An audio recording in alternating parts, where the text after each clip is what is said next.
Hello and welcome to my honest and I hope informative review of my Hilleberg Nammatj, my Fjallraven Abisko Lite 2 and my Hilleberg Akto. So when I say honest, I actually own these tents and no one has sent them to me or I haven't borrowed them off anyone, so I can be completely unbiased in what I actually say about them. Now, when I say informative, this is not just a quick look at these tents. I have actually tested these tents in true four-season conditions and I will pass on the information of those tests to you. So if you've been watching some of my videos recently, you will know that I love this Fjallraven Abisko Lite 2. But if you've watched any of my past videos, you will see that I actually love my Hillebergs, particularly the Akto and particularly the Nammatj. So can the Abisko hold its own against the Nammatj at a full kilogram heavier? And why am I also bringing the Hilleberg Akto into this test? So look, you know I've been fairly impressed with the Fjallraven Abisko Lite 2. My last three videos I've given a glowing report, but I must say something has now come to light, for want of a better expression, about this tent that I'll discuss with you later on in the video, and it could, and I'm a bit kind of sitting on the fence as to how that affects my actual thoughts of the tent. Now, I'm extremely passionate about tents, and this review or comparison will give you my honest, heartfelt feelings and thoughts. In reality, I kind of need to sell one of these tents. I can't justify having all three. So which one do you think it would be? And honestly, I'm really torn. So of course, some of you out there are going to say, why are you testing these tents? Well, as I said before, I own them, so this is completely unbiased. I'm a small content creator on YouTube and I can't get sponsored tents, so I have to take and work with the tents that I have. I am reviewing these tents as a one-person tent for four-season use. So if, for example, you are looking for the most suitable two-person tent for use in four-season conditions, immediately I would say, right, it's the Hilleberg Nammatj. End of story. But if you're looking for the best one-person tent, like I am, and you will go up to 3 kilograms in weight or down to 1.7 kilograms in weight, then that's when things become a lot more interesting. So first up, really just looking at the pack size of the three tents, just very briefly. You can see here the Akto and Fjallraven, the circumference on the ends is about the same, and the Nammatj is obviously a little bit thicker. And then if I bring the tents round sideways onto you, you can again see reality is that the Akto, I just haven't compressed the bag down, and the Fjallraven are very similar. And then the Nammatj here then is, you know, a bit longer and thicker, you know, obviously as well. So the first area that I'm going to cover is going to be weather resistance. And I have had this Hilleberg Nammatj, for example, out in measured 60-mile-an-hour winds. I've had all tents out in 40-mile-an-hour winds. And the big surprise to me was actually how well the Fjallraven actually performed. I mean, because of its aerodynamic profile, you know, it's lower at the back end, and that gives it a tremendous advantage in the wind, whereas the Hilleberg Nammatj just uses the strength of the poles and the strength of the materials. So the Fjallraven was the big surprise there, because it handled 40-mile-an-hour winds with 50-mile-an-hour gusts just as well as what the Hilleberg Nammatj would do. Now, some of the things that really help the weather resistance of the Fjallraven here is this profile of the tent. So it's lower at the back end, and the back end here is very aerodynamic. You have a 9mm pole at the back, and at the front you actually have a 9.6mm pole, because it's a bigger pole and the front of the tent will catch more wind. So I think that's an amazing feature, actually having the two poles of different diameters, and I don't know many other manufacturers that do that.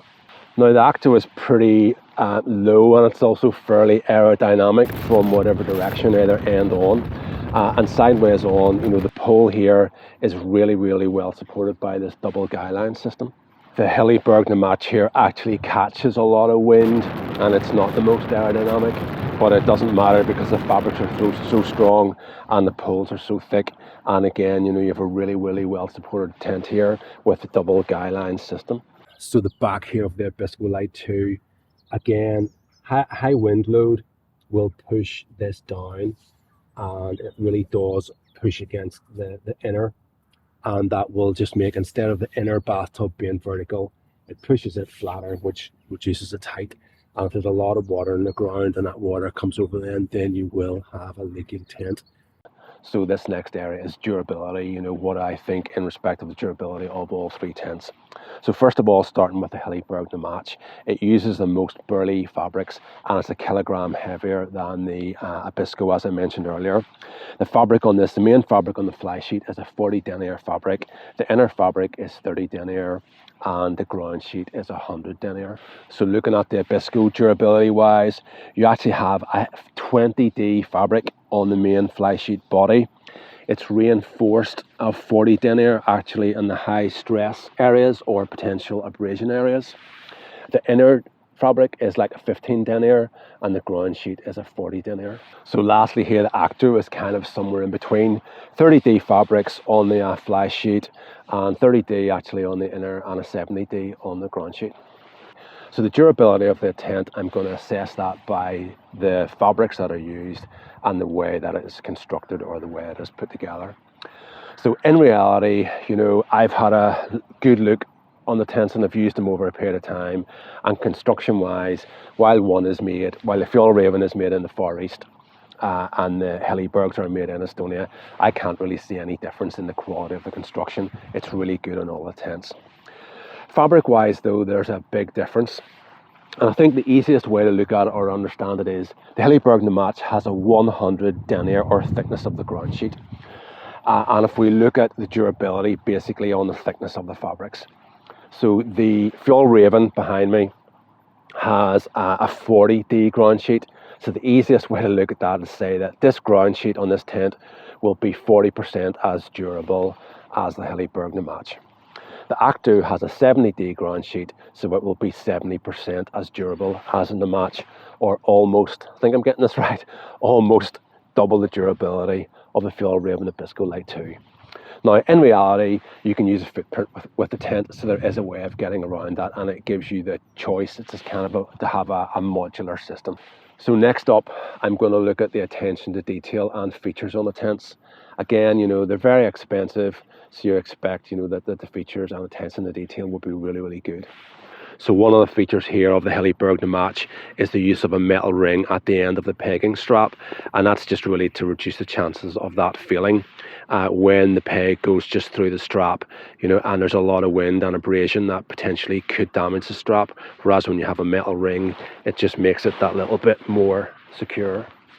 So Fjallraven here, for example, just simply have the strap and no metal ring. Now, I personally have never had any issues with that, but you know, certainly with the Hilleberg, it's a bit more of a belt and braces approach. So as I said, different companies do things in different ways. Fjallraven here actually use guy line, that is Dyneema, and it's 160 kilogram breaking strain, and I think that's brilliant. But there's actually only one runner on this particular tent. And I think it's just on this series of tents, they actually only use one runner, and I don't know whether that's to save weight or what it is, but I'd much prefer the two that are on the Hilleberg, and we'll have a look at that now. Alright, so just looking at the guy line and runner system on Hilleberg Akto here.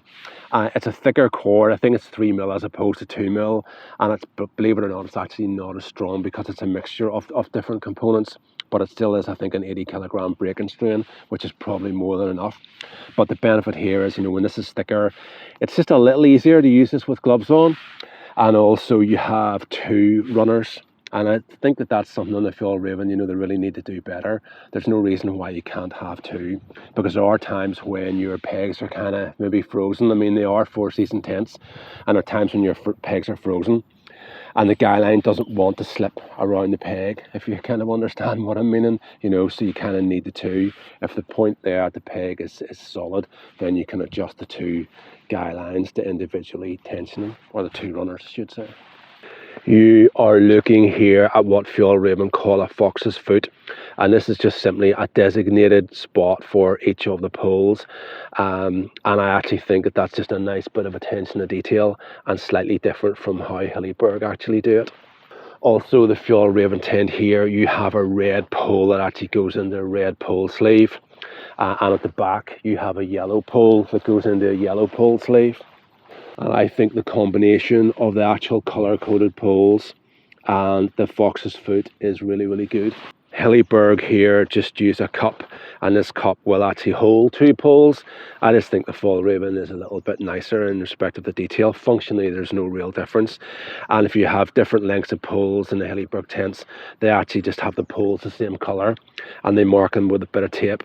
And I think the Fjallraven system is better there again because the poles are actually a different colour. The door on this Hilleberg and Nammatj, and also the door on the Akto, has a toggle to tie the door back, and in high winds this actually can work its way loose. So let's go and look and see how Fjallraven do it. So Fjallraven actually have 2 toggles, and I'm just giving you my opinion here. Doesn't matter, it's up to you, but I think this is a better system. The door is just more secure in high winds. So the ground cord on the Fjallraven tent here is reflective, and I'm pretty sure that it is Dyneema, and that's, you know, here, and obviously you have that reflective on the guy lines as well. So here on the Hilleberg Nammatj you just have a strap, and yeah, this functions perfectly well, but I'd prefer Dyneema and I prefer it to be reflective. And the same here. Now I've added in some 2mm guy line here, and that's just simply if I ever need extra guy line, it's handy and it's already attached on the tent. But the actual cord that comes with this, you know, it's pretty, I don't know what it's made of, but it just looks pretty normal. So if tent at this price, you know, I definitely prefer the Fjallraven way of doing things. Now this Hilleberg Nammatj, you can actually tuck the door away into the pocket, or you actually have a toggle here that you can tie it back with, and that just keeps the door out of the way. On the Fjallraven Abisko here, the door is just simply rolled up, and yeah, it's rolled up and sort of out of the way, but I'd rather be able to roll it up and put it to the side like in the Hilleberg Nammatj. And lastly, just regarding attention to detail, I mean, I haven't covered absolutely every feature, but the Fjallraven uses kind of like, you know, again, a Dyneema reflective cord and zipper pulls. So on the Hilleberg you have zipper pulls and the actual zipper kind of body as opposed to just cord. This is a quieter system, and I know some of you will prefer that. Hilleberg actually say that the reason they do this is that so you pull the zipper more parallel to the actual zip runners there, and it makes the zips last a little bit longer. I've never had any issues, but you know, that's just what Hilleberg say is the reason for them doing that. So the next area that I want to look at on these tents would be ventilation. Now the Hilleberg Nammatj here has 2 massive vents on either side, and you can open up fully on the inside as well, and I think that that's a great feature. And there is no doubt that when wind hits this tent, it's all kind of scooped up, you know, in underneath this vent, and I think it works, you know, very, very effectively. The Fjallraven, very similar here, you know, a really good sized vent, and again, wind hits this and is well scooped up, and that's the same at the front and also at the back. The Hilleberg Akto here is a different design of a tent, but you can vent here, you know, which is pretty good. And this, you know, if it's raining, this actually gives the vent quite a lot of cover, but there's no way that you can actually open that from the inside of the tent, or there's no mesh here that you can get air flowing through the tent. It just kind of lets air flow between the outer and inner. So regarding ventilation, the Fjallraven is not finished yet. You can open up the whole back of the tent to just expose the inner, and you can get airflow, you know, right through here with this mesh. And now what we'll do is we'll go around the front of the tent and look at what you can do there too. So here is just the front of the tent, and that's just the whole fly sheet rolled right back and exposing the inner, which is absolutely fantastic for ventilation. So in this section, I'm really just going to look at the interior volume and space. So I'm sitting now in the Abisko Lite 2, and obviously I can actually sit up quite comfortably. If I move right to the middle, you know, there actually is a little bit of space between my head and the top of the inner tent. And moving around, I can move back in this tent. Now I do have to lean forward a bit, but you know, I can move at least halfway between the 2 poles back and have all of this area here, because the tunnel tent is quite vertical sidewalls. I have all of this area where I can actually sit up. Now lying down in the tent, at the moment, I've actually got, you know, it's a big Agnes for a paid SL, and it's the regular wide. Now if this is pushed over to the side of the tent, you know, there's just no way that I can get two of these in here, particularly because of the tent, you know, narrows its back. And this is the issue that I have with this tent as a two-person tent. You know, it's really, really small. Technically, two people can lie down in it. But if you're going to try and move around in it, you know, you're really going to struggle. So if you're looking for a two-person tent, immediately I would say, look, you know what, get in the Nammatj. It has more space, more durability, slightly stronger, and you know, you're splitting weight between two people. But like lying down space in the tent, you know, we'll have a look at this in a bit more detail. But you know, certainly when I actually add the height of a mat, you know, my feet are kind of touching, you know, the back wall of the tent. Now the separation between the tent, the inner tent and outer tent here is pretty good. So actually, you know, it doesn't matter too much, but still, you know, if I can maybe move this a bit further forward, but still, you know, my feet are touching here because the back of the tent, you know, slopes in. So not just exactly the same field of view in the camera, but you know, inside the Nammatj here, if I'm in the middle, you know, about that much more headroom, sitting at the side, you know, even with my legs out, there's actually just more space. And I've actually measured this, no problem getting two regular wide mattresses into it. And when I'm lying down on the mattress,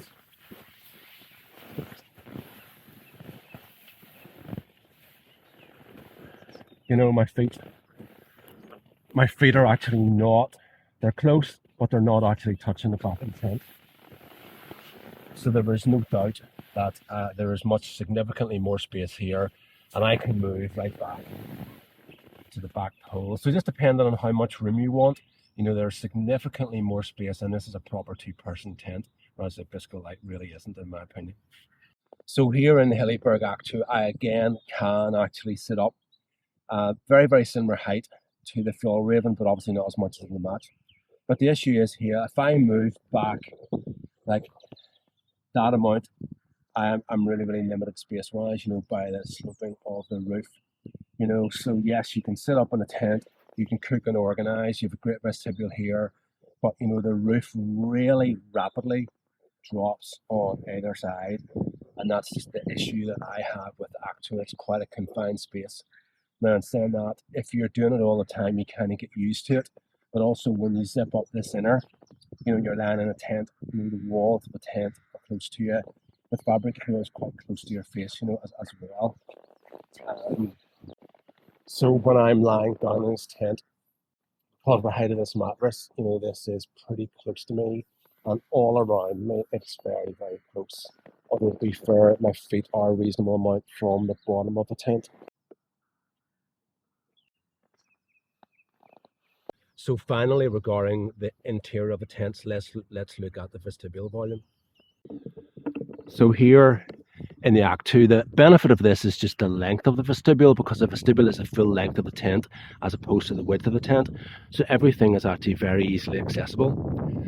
So I think just to illustrate the spacing in the Nammatj vestibule here, you know, I'm just seated in it, and I could get changed, you know, or take off waterproofs, etc., you know, in here, no problem, you know, with the inner tent zipped up. Plenty of space actually to do that.